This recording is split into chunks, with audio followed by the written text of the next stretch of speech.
오늘 함께 살필 본문의 내용은 예수님께서 제자들과 함께 갈릴리 호수를 배 타고 건너가다가 광풍을 만난 사건의 내용입니다. 22절 보면 하루는 이라게 되어 있는데 사실 이 본문, 똑같은 본문에 마가복음을 보면 해질녘에라고, 날이 저물 때라고 되어 있습니다. 무슨 말인가 하면 새로운 날에라는 뜻이 아니라 오늘 본문의 하루는 이라는 뜻이 하루 일과를 다 마치시고, 우리가 지금 누가복음 강해로 말하면 마가복음이 그러한데 씨 뿌리는 비유의 말씀을 하시는 그날 하루 종일 사역을 다 마치시고 저녁 해질녘에 제자들에게 배를 타고 갈릴리 호수 건너편 거라사 지방으로 가서 사역하기 위해 함께 건너가자라고 말씀하셨다는 것입니다. 그래서 제자들이 예수님을 모시고 배 타고 지금 건너가게 되었습니다.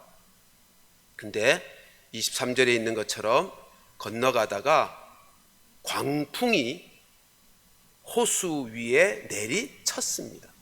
표현이 참 특이하죠. 광풍이 호수에 내리쳤다. 아니, 광풍이 불었다 그래야 자연스러운데 내리쳤다라고 되어 있습니다. 왜 이런 표현이 쓰여있는가 하면 갈릴리 호수의 지형을 이해하면 쉽게 이 말씀이 왜 이렇게 기록되는지를 이해할 것입니다. 갈릴리 호수는 그 아래로, 그러니까 남쪽으로는 갈릴리 호수에서 사해로 흐르는 요단강이니까 툭 터져 있지만 그 외에 삼면은 골란 공원이라고 하는 큰 산맥으로 둘러싸여 있습니다. 그래서 서쪽에서 지중해로부터 바람이 불어오면 이게 물을 품고 있어서 건너와서는, 골란 공원을 건너와서는 많은 비를 뿌려 호수의 수량이 풍부해지는 것이고요. 오른쪽에, 동쪽에 사막 지역에서 바람이 불어오면 이게 골란공원을 넘어서면서, 여러분 이 골란공원의 가장 높은 산이 헬몬산인데 만년설이 있는 산입니다. 2800 높이보다 더 높습니다. 그러니까 우리나라 백두산보다 높아요. 설산을 넘어오면서 찬바람과 마주쳐서 그 바람이 그 높은 산에서부터 요단강, 갈릴리 호수는 참 특이한 호수인데 지중해 해수면보다 200m나 낮습니다.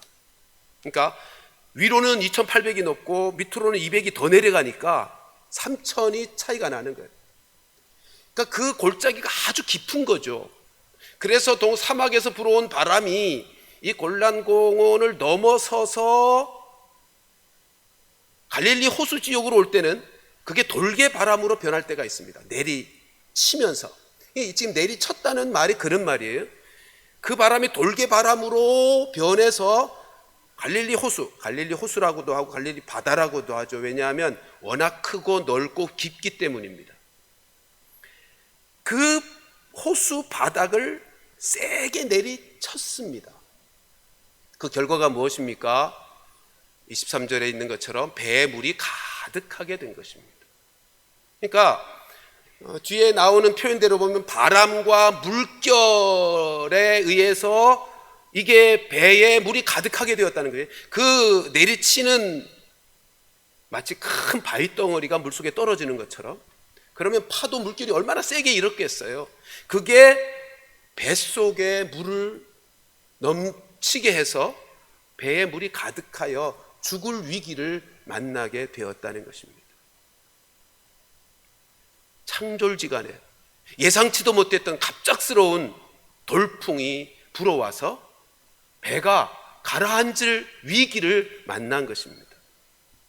그래서 어떻게 하죠? 24절에 보면 제자들이 주무시는 예수님이 하루 종일 사역하시고 피곤하셔서 배에 오르셔서 주무시고 계시는데 그 예수님을 깨웁니다.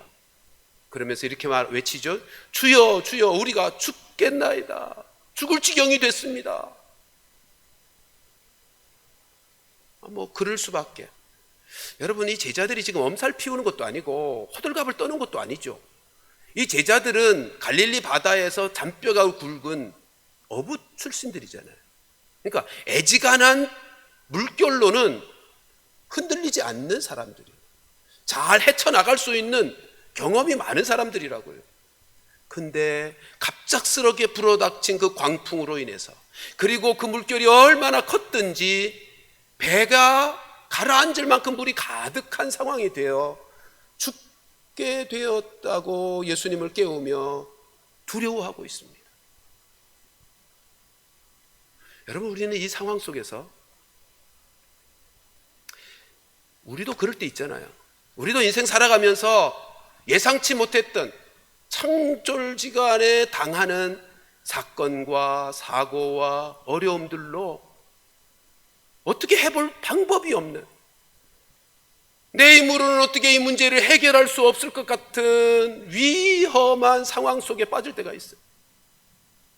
숨이 막혀서 죽을 지경이, 이 제자들이 외치는 것처럼 우리가 죽을 지경이 됐습니다라고 외칠 것 같은 어려움과 고통의 환난의 문제를 만날 때가 있죠, 우리도.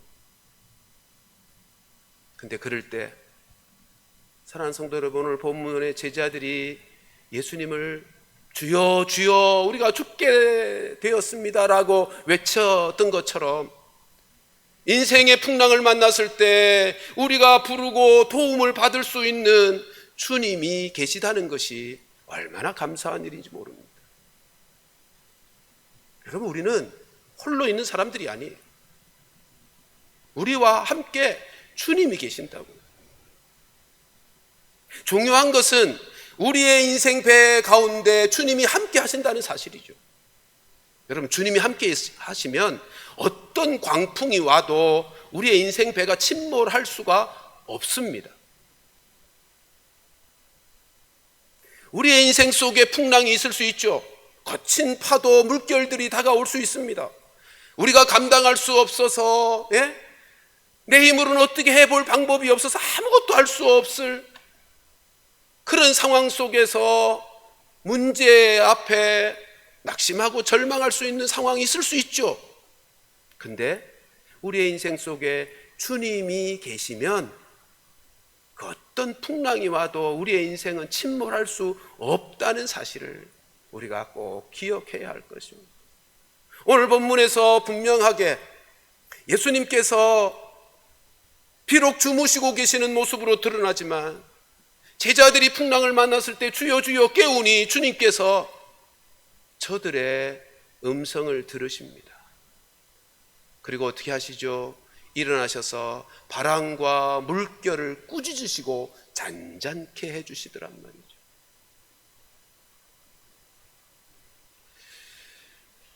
여러분, 우리가 오늘 본문을 통해서 첫 번째로 깨닫게 되는 은혜는 이것입니다. 우리의 인생 속에도 내가 혼자가 아니구나. 나와 함께 주님이 계시는구나. 주님과 함께 있는 한은 내 인생은 어떤 광풍을 만나도 침몰하지 않겠구나. 로마서 8장 37절 말씀 보십시다. 함께 읽습니다. 시작. 그러나 이 모든 일에 우리를 사랑하시는 이로 말미암아 우리가 넉넉히 이기느니라.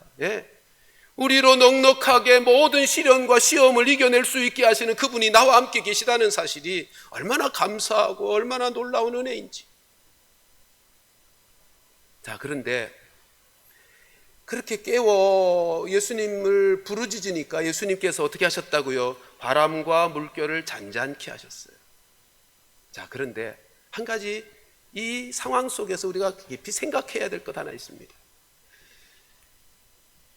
예수님께서 저들의 외침을 들으시고 응답하셨는데 이걸 2000년 역사 쪽에 다 기도로 해석해 왔어요. 예수님을 깨우며 우리가 죽겠나이다, 주여 주여 죽겠나이다 라고 외치는 이 외침을 성도의 기도라고 해석해 왔다고요. 그러면 예수님께서 응답해 주셨는데 이들의 믿음이 좋아서, 이들의 믿음이 참 대단해서 응답을 하신 걸까요?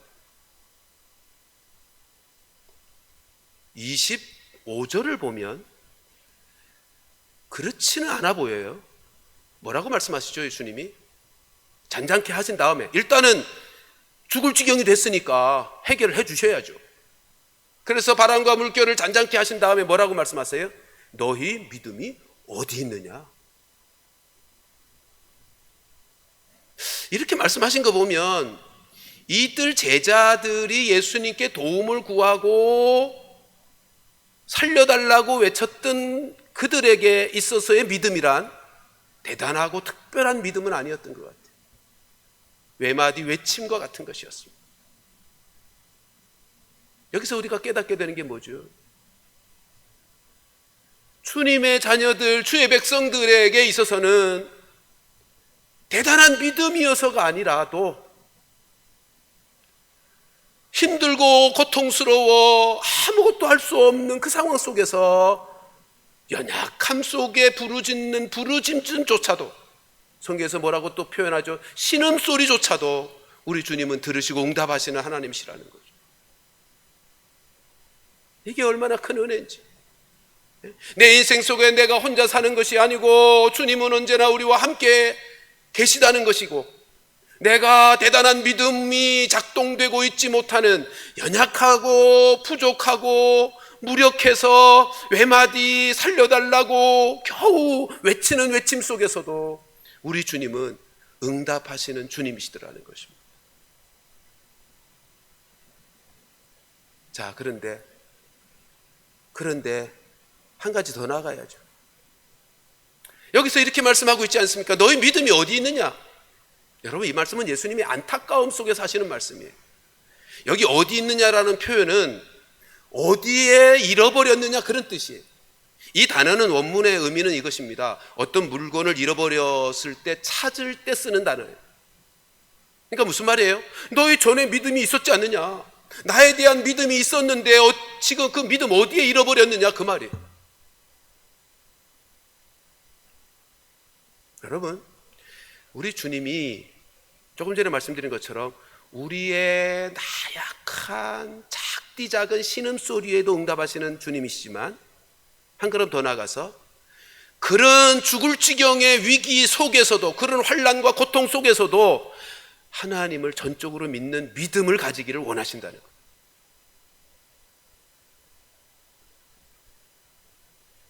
예, 당신의 사랑하는 자녀들이기 때문에 우리의 신음소리에도 귀를 기울이셔요. 그리고 응답하세요. 그런데 주님이 원하시는 것은 온전한 믿음, 더 성숙한 믿음, 죽을 지경이 되어 살려주세요라고 외치는 상황에 처했을지라도, 어떤 상황, 어떤 형편에 놓여서도 하나님을, 주님을 의지하고 신뢰할 수 있는 믿음의 사람이 되기를 원한다는 거죠. 그래서 저는 오늘 이 본문을 통해서 도대체 그 믿음이 어떤 믿음인가 하는 것과 그 믿음은 어떻게 가질 수 있는가 하는 두 가지의 말씀을 함께 나누려고 하는 것입니다. 여러분, 지금 조금 전에 말씀드린 것처럼 제자들은 예수님에 대한 믿음이 있었어요. 우리도 그랬잖아요. 우리도 오늘 본문의 제자들과 비슷합니다. 우리도 지난날 돌아보면 예수님에 대한 경험이 있었고요, 기도 응답도 있었고요, 그래서 예수님에 대한 믿음의 고백도 있었고요, 실제로 믿음도 있어요. 근데 우리도 가만 보면 어려운 일을 딱 마주치면, 예상치 못한 갑작스러운 고통의 문제가 터지면 믿음이 다 날아가 버려, 잃어버려질 때가 있단 말이죠.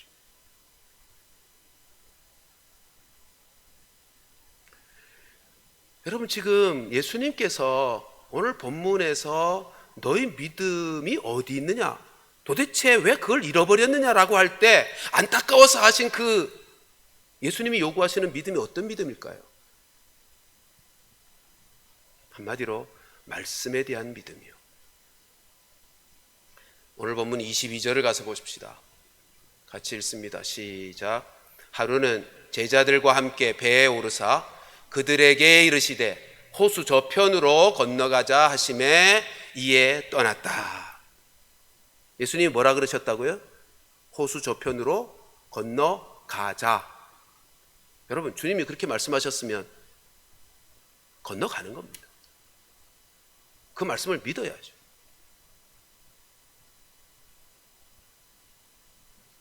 주님이 말씀하셨다면, 건너가자고 말씀하셨다면 건너가게 되어 있다고요.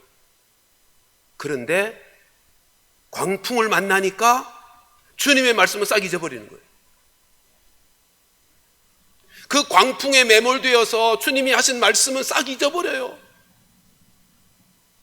그래서 주님이 지금 말씀하는 겁니다. 너의 믿음 어디 있느냐?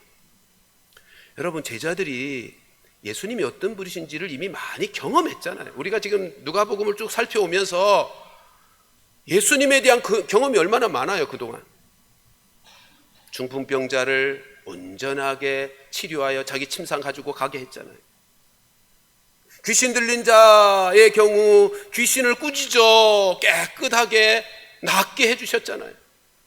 심지어 나인성 과부의 죽은 아들을 살려내시는 역사도 보았잖아요. 그런데 잊어버리는 거예요. 풍랑을 만나니까, 감당할 수 없는 광풍을 만나니까 그 예수님에 대한, 그리고 그분의 말씀에 대한, 여러분, 오늘 본문에서 예수님께서 꾸짖어 바람과 물결을 잔잔케 하십니다. 여기 꾸짖으셨다는 말씀이 창조자의 다스리는 권세의 말이라고요. 이 말이 귀신을 쫓아낼 때도 사용됩니다. 귀신을 꾸중하여 쫓아내십니다. 베드로의 장모 열병을 치료하실 때도 마찬가지입니다. 꾸짖어 병을 낫게 하십니다. 이미 예수님의 말씀이 어떤 능력을 가지고 있는지 이들은 경험했다고요. 근데 잊어버리는 거예요. 광풍을 만나니까. 여러분, 우리 주님은 우리가 주님의 말씀을 전적으로 신뢰하고 의지하고 믿게 되기를 바라시는 분이세요. 오늘 본문에서 예수님이 너희 믿음이 어디 있느냐라고 할 때 그 믿음은 다른 믿음이 아니라 예수님의 말씀을 믿는 믿음이에요. 그 말씀을 신뢰하는 믿음이에요. 자, 그러면 그 믿음 어떻게 가질 수 있습니까? 보세요. 우리도 세상 살아가면서 수도 없이 예기치 않은 일들을 만나서 똑같이 오늘 본문의 제자들처럼 똑같이 믿음 없는 상태로 빠질 때가 있어요. 그럴 때 살다 보면 누구나 이 경험을 하는데, 그래서 주님이 우리에게 말씀하신 해답이 있다고요. 마태복음 7장 24절 25절 말씀 보십시다. 같이 읽습니다. 시작. 그러므로 누구든지 나의 말을 듣고 행하는 자는 그 집을 반석 위에 지은 지혜로운 사람 같으리니 비가 내리고 창수가 나고 바람이 불어 그 집에 부딪히되 무너지지 아니하나니 이는 주추를 반석 위에 놓은 까닭이요. 무슨 말이죠? 누구든 예외 없이요, 인생 살면서 비바람을, 풍랑을, 광풍을 만날 수 있다고요. 왜 안 그러겠어요? 우리가 사는 세상이 타락한 세상이잖아요. 죄악의 세상이잖아요. 죄가 없다면 그럴 일도 없지만 예외가 없다고요. 그래서 죄악의 세상, 타락한 이 세상을 살아가는 우리 인생들에게 하나님이 너희들에게는 나를 믿기만 하면 풍랑이 없을 거야, 광풍은 오지 않을 거야 라고 약속하신 적은 없어요. 우리가 천국 가기 전까지 이 세상에 사는 동안은 광풍을 만날 수 얼마든지 있는 거예요. 그래서 없을 거라고 약속하시진 않았어요. 근데 대책은 말씀해 주셨어요. 그게 뭐예요? 말씀의 반석 위에 서라는 거예요. 그러면 비바람이 몰아치고 풍랑이 와고 광풍이 와도 흔들리지 않는다는 거예요. 그러니까 뭐죠? 지금 예수님이 오늘 본문에서 제자들에게 말씀하시고 우리에게 말씀하시는 그 믿음은 저들이 잃어버렸던 믿음은 말씀에 대한 믿음이고요. 그 믿음은 어떻게 가질 수 있다고요? 해결할 수 있다고요? 그 말씀을 행함으로.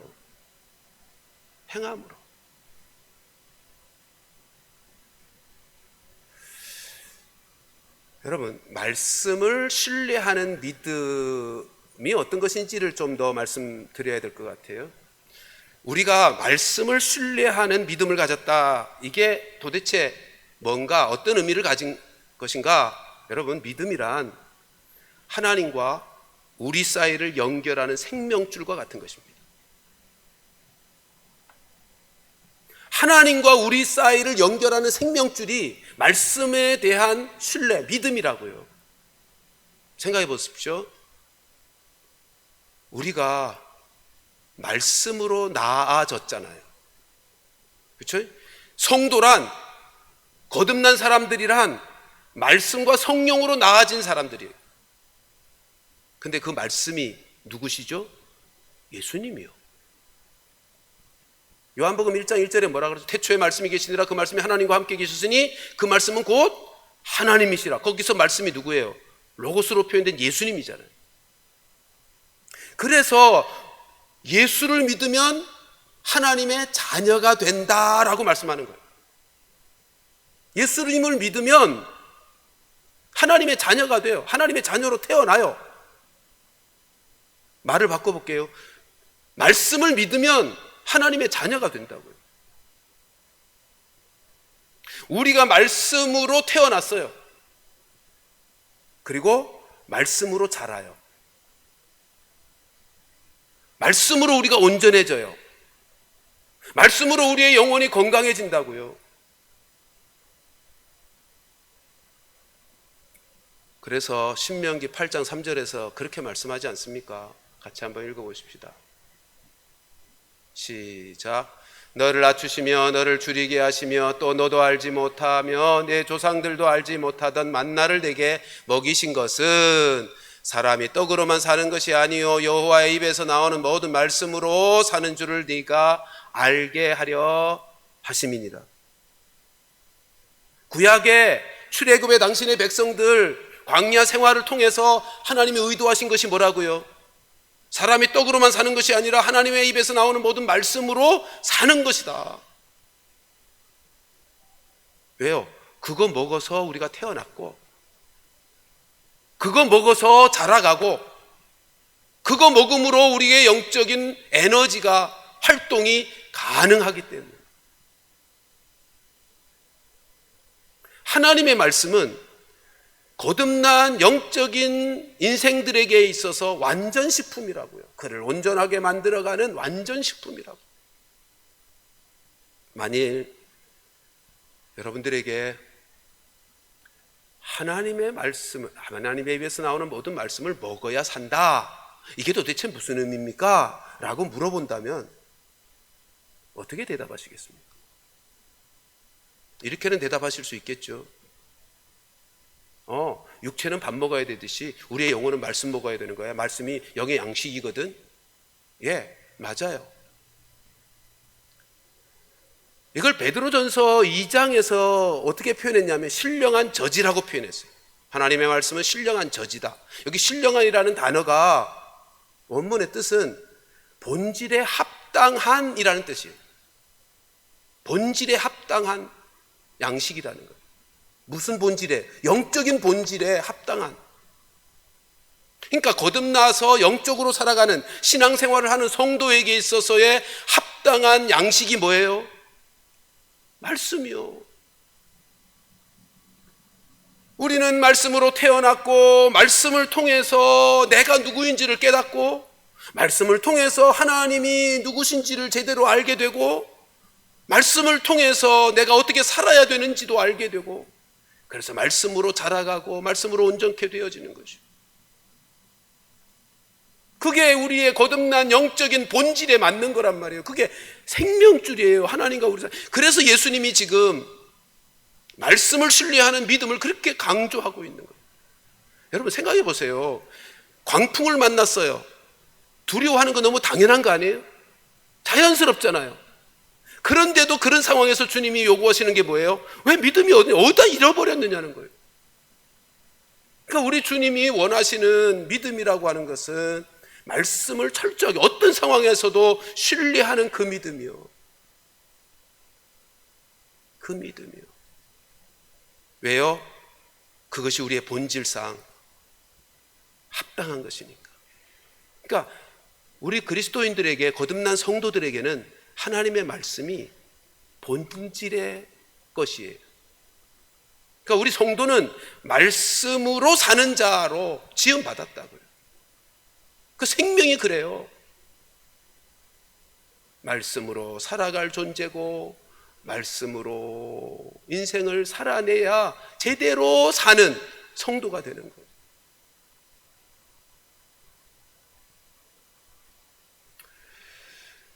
여러분, 근데 그 말씀을 한 걸음 더 들어갑시다. 내가 경험해야 되는 거예요. 그러므로 여러분, 매일매일 성경 읽으셔야 돼요. 내가 말씀을 묵상하셔야 돼요. 그리고 말씀을 실천하셔야 돼요. 육체의 밥은 거르지 않고 드시잖아요. 하루에 3끼 꼬박꼬박 찾아 드시잖아요. 그러니까 지금부터라도요, 성경 읽기 빠뜨리지 말고 다시 시작하세요. 그렇게 생각하시는 분이 혹시 있을지 모르겠어요. 이제 3월 중순도 지났는데 뭐 너무 늦었지 않은가? 아니요, 지금부터라도 하셔야지. 아침 굶었다고, 바빠서 못 먹었다고, 아침도 굶었는데 점심도 굶지 뭐, 그럴 사람 있습니까? 배가 고프면 당장이라도 찾아 먹어야 되는 거 아니에요? 우리가 성경 읽기 혹시 지난 3개월 동안 못 해왔어도 우리가 영적으로 무력해지고 약해지게 되어 있으니 영의 양식을 먹지 않아서 지금부터라도, 배가 고프면 지금부터라도 먹어야죠. 말씀을 묵상하시고 말씀을 실천하시고. 여러분, 그래서 올해 표 속에 두 번째로 하나 추가한 거 있잖아요. 주님과 동행하는 삶의 동행일기를 좀 쓰자고. 말씀과 함께 살았던 삶에 나의 일기를 한번 써보자고. 제가 몇 주 전에 어떤 분에게 동행일기 쓰십니까? 물었더니 이렇게 대답하시더라고요. 매일이 똑같아가지고 매일이 그게 그건데 뭐 쓸 게 없어서 그러시더라고요. 그렇죠. 우리의 일상이라는 게 매일매일 쳇바퀴 돌듯 살고 있죠. 그런데요, 매일 똑같지 않을 수 있는 비결을 제가 말씀드릴게요. 말씀을 매일 하나씩 실천해 보세요. 네? 말씀을 매일, 내가 오늘은 이 말씀을 실천해 볼 거야, 오늘은 이걸 실천해 볼 거야, 그러면요 매일이 달라질 것입니다. 매일 주님과 동행함의 삶의 내용이 풍성해질 것입니다. 그리고 시간이 지나고 나면 주님과의 친밀한 뜨거운 사랑의 관계에 깊어질 것입니다.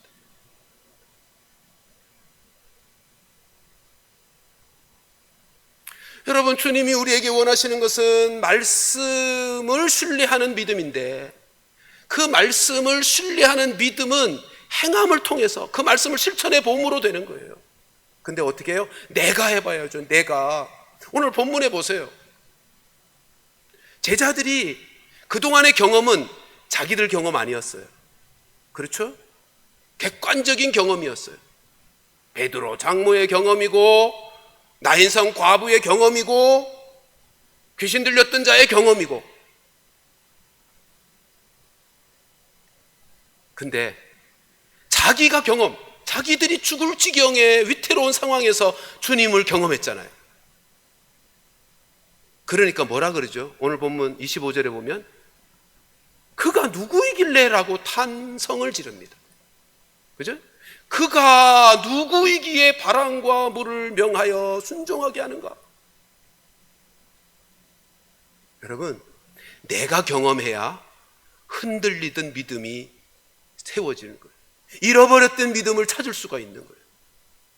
다른 사람으로 수백 번, 수천 번 다른 사람이 경험한 예수님의 능력을 보고가 아니고 그건 쉬 잊어버려요. 내가 어떤 문제를 만나면 그건 다 어느 순간 다 잃어버린다고. 내가 경험해야 돼. 내가 말씀에 순종해서 경험해 봐야 돼. 여러분, 누군가를 깊이 알기 위해서 할 수 있는 것이 뭘까요? 네? A라는 사람을 가장 잘 알려면 어떻게 해야 될까요? 그 사람과 살아봐야 돼.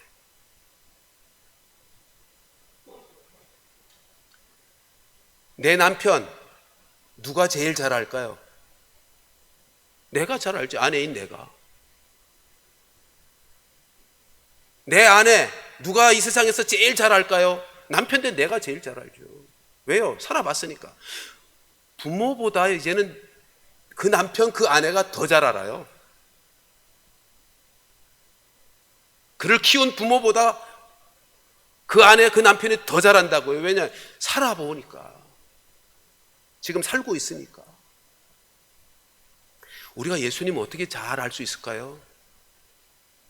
말씀인 예수님. 여러분, 오늘 본문의 시대, 본문의 상황에서는 예수님, 말씀이 예수님이었잖아요. 말씀이신 그분이 육체를 입고 이 땅에 오셔서 함께 살 때였잖아요. 그러니까 이들이 말씀을 경험한다는 건 예수님을 경험함으로 말씀을 경험하는 거예요. 그럼 우리는요? 우리가 예수님을 어떻게 경험해요? 말씀을 통해서 예수님을 경험하는 거예요. 그러니까 우리가 말씀과 함께 살아감으로 예수님이 어떤 분이신지를 깊이 있게 제대로 깨닫고 알 수 있단 말이죠. 그러니까 내가 말씀과 함께 그 말씀을 실천하고 순종하며 살아가노라면 흔들리던 믿음도 다시 세워지고요, 잃어버렸던 믿음도 다시 찾을 뿐만 아니라 그 경험으로 말미암아 그 주님에 대한 새로운 것들도 깨닫게 되는 거예요. 그렇잖아요. 오늘 본문 보세요. 얼마나 새삼스러워요. 그가 누구이기에. 아니, 몰라요? 예수님이 누군지 모르냐고요, 이 제자들이. 그런데 저들이 직접 주님을 경험하면서 주님에 대한 새로운 깨달음을 얻는 거예요. 그래서 두려워했다고 말씀하잖아요. 두려워하고 놀랍게 여겨 탄성을 지르는 거예요. 하나님의, 예수님에 대한 경외심이 생기는 거예요. 우리가 말씀에 순종하며 그 말씀과 함께 말씀을 실천하며 살아가면 예수님이 누구신지를 새삼스럽게 깨닫고 예수님 되심, 하나님 되심을 찬양하게 되고 더 깊이 있게 경외하게 되고 더 깊이 있게 사랑하게 되고. 사랑하는 성도 여러분, 이렇게 사는 것을 영생의 삶이라 그러는 거예요.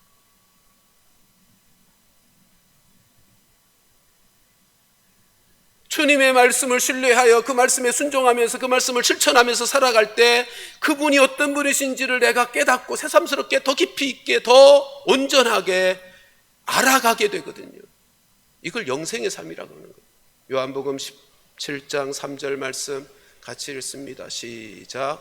영생은 곧 유일하신 참 하나님과 그가 보내신 자 예수 그리스도를 아는 것이니이다.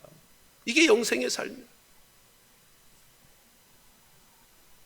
사랑하는 성도 여러분, 말씀을 정리하겠습니다. 우리가 인생 살아가면서 예외 없이 원치 않지만 어느 날 갑자기 겪게 되는 풍랑들이 있습니다. 그게 광풍일 수도 있습니다. 그러나 잊지 마십시다. 우리는 홀로 있는 자들이 아닙니다. 주님이 우리와 함께 계십니다. 부를 수 있는 그분, 도와달라고 죽게 되었으니 나 살려달라고 외쳐 도움을 구할 수 있는 주님이 우리와 함께 계시다고요. 근데 그분이요, 우리에게 요구하시는 것은 어디까지냐 하면 말씀을 철저히 신뢰해서 그런 상황 가운데서도 흔들리지 않고 두려워하지 않고, 같은 마가복음 이 본문에 마가복음 4장 40절 보면 너희가 어찌하여 무서워하느냐 이런 표현이 있어요. 너희 믿음이 어디 있느냐? 여기 아니, 믿음이 없다 이렇게 표현까지 하죠. 우리 주님이 원하시는 것은 그런 상황 가운데서도 두려워하지 아니하고 무서워하지 아니하고 주의 말씀을 힘있게 붙잡고 믿음으로 견뎌내고 승리하기를 원하시는 것이죠. 그렇게 될 수 있는 비결이 뭐라고요? 함께 살아보는 거예요. 말씀과 함께 사는 거예요. 말씀을 매일매일 삶 속에서 함께 붙들고 실천해 보는 거예요. 그러면 잃어버렸던 믿음도 되찾게 되고 흔들리던 믿음도 다시 굳세게 세우게 되고 새로운 주님에 대한 깨달음을 통해서 주님에 대하여 찬송이 터져나오고 주님께 대한 사랑이 깊어지고, 그래서 주님이 오늘 본문에 있는 것처럼 너희 믿음이 어디 있느냐라고 물으시면 예, 제 믿음 여기 있어요 라고 당당하게 꺼내어 놓을 수 있게 되는 것 아니겠습니까? 우리 모두 우리의 남은 인생을 살아가는 동안 나와 함께 하시는 그 주님을 기억하고